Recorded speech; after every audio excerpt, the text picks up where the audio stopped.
Bonjour mesdames et messieurs, soyez les bienvenus sur cette plateforme des Échos du Vatican. Je m'appelle Julian Paparella et je suis heureux d'être votre présentateur cette semaine. Mercredi dernier, mercredi des Cendres, nous sommes entrés dans le temps de Carême, cette saison de 40 jours que l'Église nous donne tous les ans afin de nous préparer à la célébration de la mort et la résurrection de Jésus à Pâques. Après une procession pénitentielle, le pape François a célébré la messe des cendres à la basilique de Sainte-Sabine sur la colline de l'Aventin à Rome, église mère des Dominicains et lieu habituel de l'imposition annuelle des cendres présidée par le pape. Le pape a reçu des cendres avec tous ceux qui étaient présents.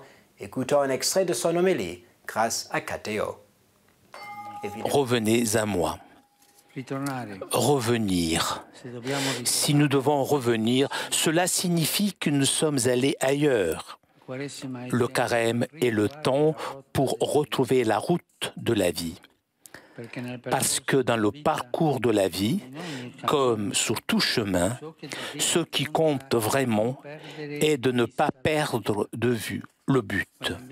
Lorsqu'au contraire, dans le voyage, ce qui intéresse est de regarder le paysage ou de s'arrêter pour manger, on ne va pas loin. Chacun de nous peut se demander, sur le chemin de la vie, est-ce que je cherche la route? Ou est-ce que je me contente de vivre au jour le jour en pensant seulement à aller bien, à résoudre quelques problèmes et à me divertir un peu? Quelle est la route? Peut-être la recherche de la santé, que beaucoup disent venir avant tout, mais qui un jour ou l'autre passera. Peut-être les biens et le bien-être. Mais nous ne sommes pas au monde pour cela. Revenez à moi, dit le Seigneur. À moi. C'est le Seigneur, le but de notre voyage dans le monde. La route est fondée sur lui. Pour retrouver la route, aujourd'hui, nous est offert un signe, des cendres sur la tête. C'est un signe qui nous fait penser à ce que nous avons en tête. Nos pensées poursuivent souvent des choses passagères qui vont et viennent. La légère couche des cendres que nous recevrons est pour nous dire, avec délicatesse et vérité, des nombreuses choses que tu as en tête, derrière lesquelles chaque jour tout court et tout te donne du mal, il ne restera rien. Pour tout ce qui te fatigue de la vie, tu n'apporteras avec toi aucune richesse. Les réalités terrestres s'évanouissent comme poussière au vent.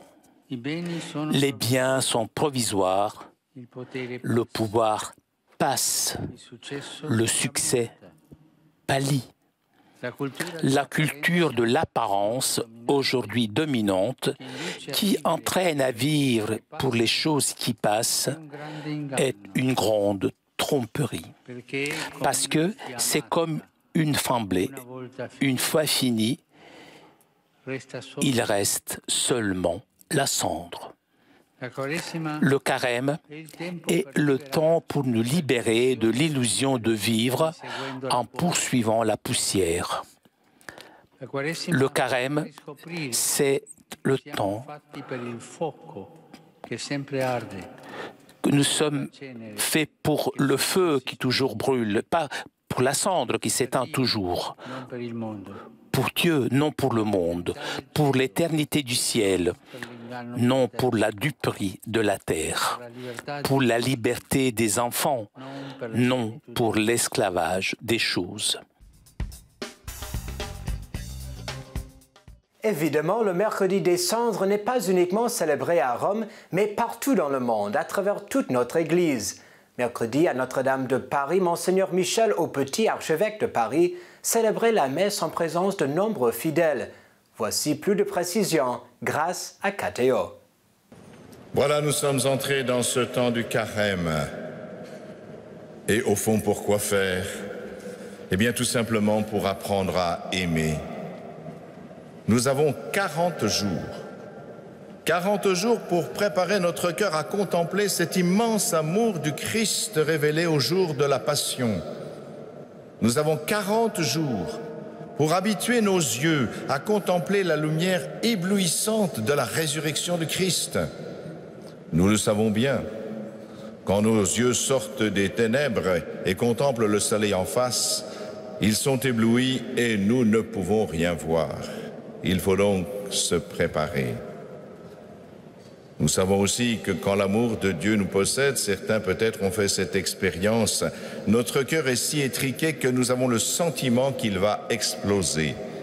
40 jours. C'est très peu de temps pour apprendre à aimer. En ce moment, j'essaie péniblement d'apprendre l'italien depuis quelques mois et je me rends bien compte qu'il me faudra bien plus de 40 jours. Alors, pour apprendre à aimer 40 jours, est-ce vraiment suffisant? Mais oui, bien sûr, c'est largement suffisant parce que ce qui nous est demandé ne vient pas de nous, mais de Dieu. Rappelons-nous cette phrase du Seigneur. « Je suis venu apporter un feu sur la terre ». Ce feu, nous l'avons reçu déjà au jour de notre baptême par le don de l'Esprit que le Seigneur nous envoie pour nous purifier, pour que nous devenions ses enfants et que nous ayons la vie éternelle. Ce feu nous a brûlés totalement le jour où nous avons reçu la confirmation qui nous pousse à partager ce feu qui brûle en nous. C'est un feu, contrairement au feu matériel, c'est un feu comme celui du buisson ardent. Il réchauffe, il éclaire, mais il ne détruit pas. Oui, c'est un feu qui réchauffe. Il dilate le cœur, il l'élargit pour le remplir de l'amour de Dieu. C'est un feu qui éclaire. Il illumine notre intelligence des mystères divins qui nous permettent de voir beaucoup plus loin que ce que nos sens peuvent nous révéler de la réalité du monde. Mais nous le savons aussi, lorsqu'on laisse éteindre le feu, que reste-t-il? Eh bien, il ne reste que des cendres. Aujourd'hui, si nous recouvrons notre tête de cendres, c'est pour nous rappeler qu'il ne faut pas laisser le feu s'éteindre, ce feu de l'Esprit Saint. Comment réanimer le feu? Nous le savons, pour réanimer un feu, il faut souffler dessus. Et ce temps de carême qui nous est donné, c'est surtout pour laisser le Seigneur souffler lui-même sur ces pauvres braises que nous laissons souvent mourir. Soit nous mettons du bois pour alimenter le feu, soit nous jetons de la terre pour le faire mourir. C'est ainsi que nous avons à choisir entre le péché qui étouffe le feu de l'amour et la grâce de Dieu qui ne cesse d'augmenter la flamme.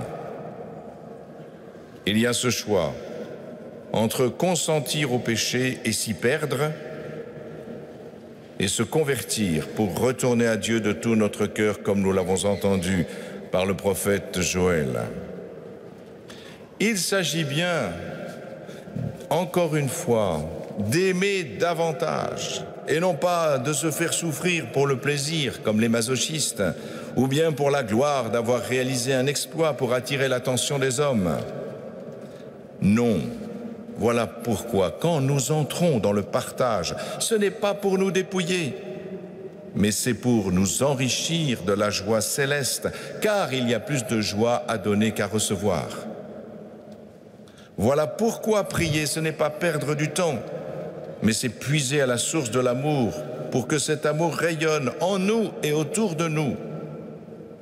Voilà pourquoi jeûner n'est pas se priver de ce qui est bon, mais c'est en se rappelant la phrase de Jésus qu'il reprend de l'Ancien Testament, « Tout homme ne vit pas seulement de pain, mais de toute parole qui sort de la bouche de Dieu, pour que nous soyons comblés de cette insigne nourriture, alors que nous savons que nos aliments ne nous rassasient qu'un moment. » Alors, chers frères et sœurs, écoutons saint Paul nous dire « Laissez-vous réconcilier avec Dieu ». et entrons joyeusement dans ce carême. Les trois voies traditionnelles de vivre ce temps de carême sont la prière, le jeûne et les œuvres de miséricorde, l'aumône. L'Église nous invite à nous tourner vers Dieu au plus profond de nous-mêmes et de convertir nos vies en réponse à son appel au salut.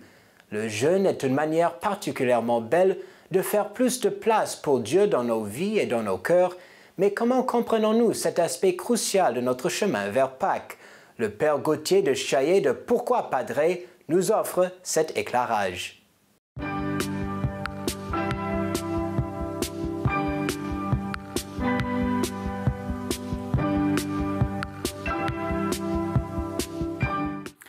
Bonjour à tous, heureux de vous retrouver dans cette émission Pourquoi Padré? Aujourd'hui, nous avons une question de Jean Constant qui a 37 ans et qui nous dit « Bonjour Padré, je sais que le jeûne a une dimension spirituelle importante, comme le rappelle la Vierge Marie dans ses apparitions. Je me pose beaucoup de questions à ce sujet car j'arrive à prier quotidiennement mais je n'arrive pas à jeûner toute une journée. Quel jeûne me conseillez-vous? Peut-on jeûner au pain et à l'eau? Y a-t-il des règles à suivre? Peut-on jeûner un seul repas? Est-ce qu'il y a une heure, comme les musulmans, pour rompre le jeûne? Alors Jean Constant, voilà une bonne question pour pouvoir progresser dans votre vie spirituelle, dans votre discipline spirituelle. Vous voulez mettre en place un jeûne qui soit réaliste. Je crois que c'est ça la chose la plus importante, c'est de percevoir ce que vous pouvez faire. Dans l'Église, nous choisissons de ne pas donner de règles trop strictes qui seraient à appliquer scrupuleusement pour tous, mais nous voulons proposer à chacun de vivre le jeûne comme une manière de vivre l'ascèse. Ascèse en grec, askésis, ça veut dire la discipline. Et donc une discipline qu'on s'impose, la discipline comme le sportif qui vit un entraînement pour pouvoir vivre son sport au mieux. Et donc de la même manière, nous disciplinons notre corps en lui imposant des règles, en lui imposant quelques efforts qui permettent de vivre mieux notre vie spirituelle. La chose la plus importante dans le jeûne, c'est de ne jamais le couper de la prière. Le jeûne ne remplace pas la prière, il est ce qui permet au contraire à la prière d'être encore plus libre.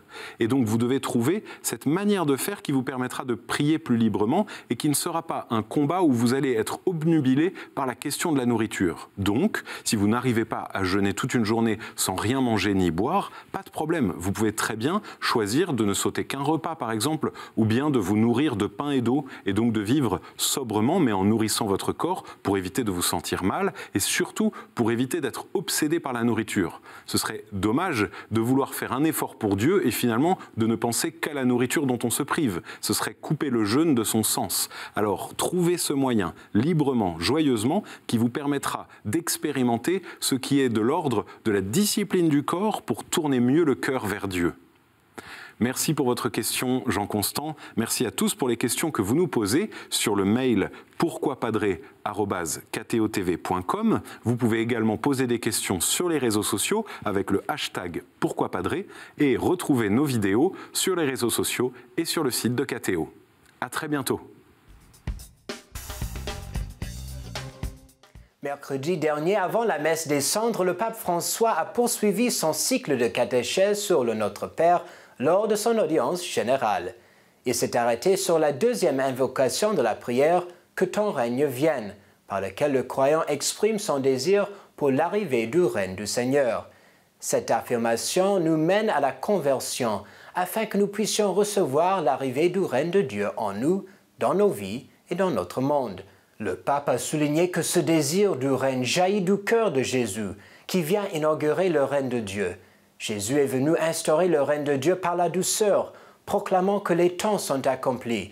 Le règne de Dieu est tout proche. Convertissez-vous et croyez à l'Évangile. Ces paroles ne sont pas une menace, le pape a insisté, mais une annonce joyeuse. Jésus ne veut pas pousser les gens à se convertir en semant la peur du jugement de Dieu ou le sentiment de culpabilité pour le mal commis, mais en semant les graines d'espérance dans le salut qu'il apporte.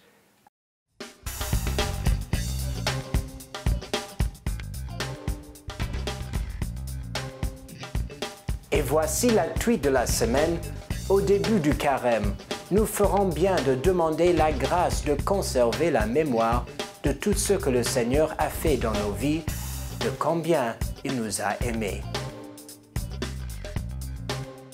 Du jeudi au samedi dernier au Vatican s'est tenue une conférence sur le rôle des religions dans le développement durable. Lors de la conférence de presse à l'occasion de ce rassemblement international, le cardinal Peter Turkson, préfet du Dicaster pour le service du développement humain intégral, décrit l'enjeu de la rencontre en demandant comment les objectifs de développement durable de l'ONU peuvent être atteints grâce à la contribution remarquable que les religions du monde peuvent offrir. La conférence a affirmé que 8 personnes sur 10 dans le monde croient en Dieu. Cela représente, selon les participants, un immense potentiel pour libérer le pouvoir de l'amour afin de répondre aux souffrances de la terre et de millions de personnes qui n'ont pas accès à la nourriture, à un logement décent, un travail sûr et digne ou qui sont touchés par les changements climatiques. Vendredi dernier, 8 mars, était la Journée internationale de la femme. Le pape François a reçu une délégation de l'American Jewish Committee et au cours de leur rencontre, le pape soulignait le rôle de la femme dans le monde, surtout dans la promotion d'une culture de paix. La femme est celle qui rend le monde beau, a déclaré le Saint-Père, qui le garde et le maintient en vie. Elle y porte la grâce qui fait toutes choses nouvelles, l'entrainte qui inclut, le courage qui se donne. La paix est femme, elle naît et renaît de la tendresse des mères. C'est pour cela que le rêve de la paix se réalise en regardant les femmes, a affirmé le pape, qui rappelait le passage de la Genèse où Ève est façonnée à partir d'une côte d'Adam, plongée dans un profond sommeil. La femme a ses origines près du cœur et dans le rêve, le pape a conclu. C'est pourquoi elle porte au monde le rêve de l'amour. Si nous rêvons d'un futur de paix, il faut donner plus d'espace aux femmes.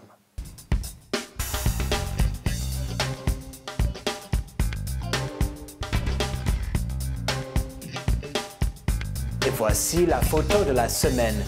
La femme est celle qui rend le monde beau, qui le garde et le maintient en vie.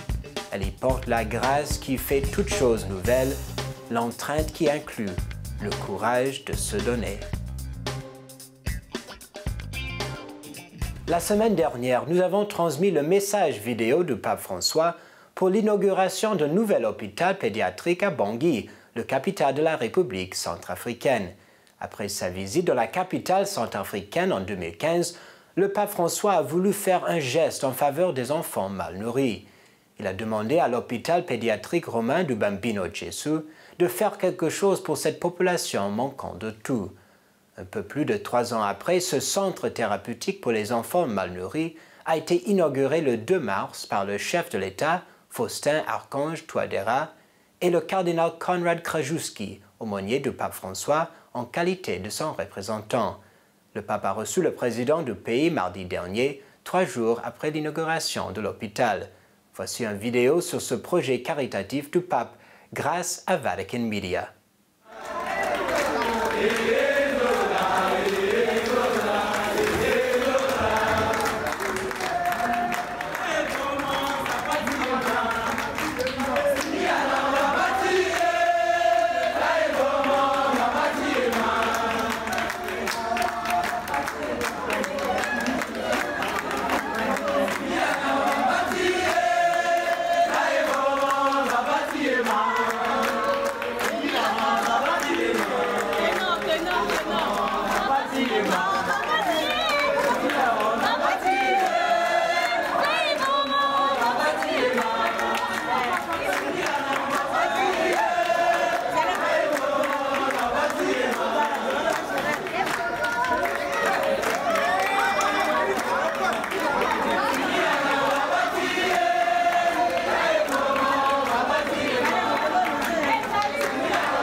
Dimanche, comme d'habitude, le pape François s'est présenté à la fenêtre du palais apostolique pour la prière de l'Angélus. Méditant sur l'évangile du premier dimanche de Carême, le pape parlait des tentations de Jésus afin d'expliquer qu'il ne faut jamais dialoguer avec le diable. Les 3 tentations vécues par Jésus, le pape a déclaré, indiquent 3 routes que le monde propose toujours en promotant de grands succès. L'avidité de la possession, la gloire humaine et l'instrumentalisation de Dieu. Ce sont 3 routes qui nous perdront. Face à ces 3 pièges, il faut donc cultiver 3 remèdes, a dit le pape, la vie intérieure, la foi en Dieu, la certitude de son amour, et ne surtout pas dialoguer avec le diable. Jésus n'a pas dialogué avec Satan, il s'est contenté de lui répondre en citant les Écritures. Ce comportement doit nous inspirer pour vivre ce carême comme un temps de vérité et de purification. À la fin de sa méditation pour la prière de l'Angélus, le pape demandait aux fidèles de prier pour lui et pour tous ses collaborateurs dans la curie romaine, qui sont partis cette semaine pour leur retraite spirituelle de carême. Toutes les activités du pape sont suspendues jusqu'à vendredi. Le pape et ses collaborateurs sont partis en bus pour se rendre dans la ville de Aricia, à la maison du divin maître.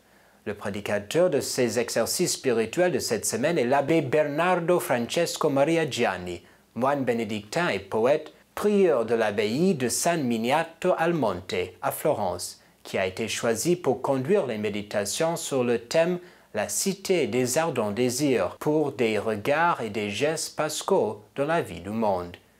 Prions pour le pape et ses collaborateurs lors de ce temps fort de prière et de ressourcement spirituel.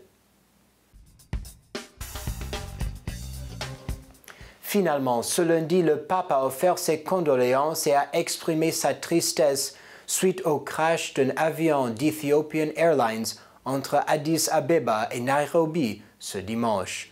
Le pape a promis ses prières pour les 157 victimes et leurs familles en recommandant leur âme à la miséricorde de Dieu Tout-Puissant.